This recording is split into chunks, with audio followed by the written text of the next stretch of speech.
So we move on now to New York, and I was asked to go to New York to see two lawyers representing ASICS and to sign the contract, and they were going to give me a check and all this good stuff, so happy days.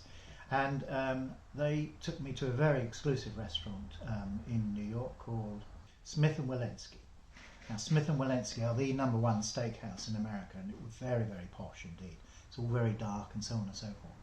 And I couldn't help myself. I had nicely dressed, I had a nice one black patent shoe, and I couldn't resist wearing the other shoe.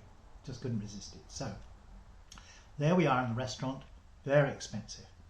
And I've had a couple of sherbets or two because obviously I'm celebrating, and it was a good project.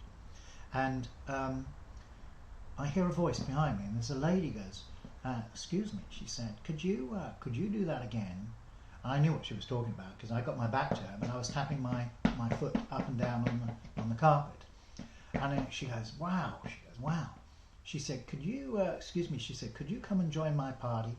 So he said, and I said, I excuse myself. These were two young lawyers, and I don't think they knew what to do. And anyway, it was all good fun. So, but this is Smith and Wollensky's. This is so posh. So it's like going to tea with the Queen. So here we were.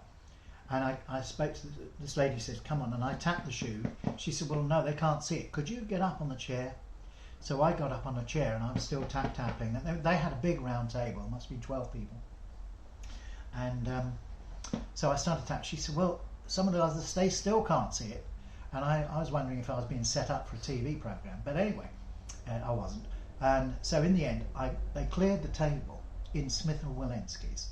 And I end up almost doing a cucaracha on the middle of the table, and I'm dancing, and people are clapping and cheering in the middle of Smith and Wollensky's.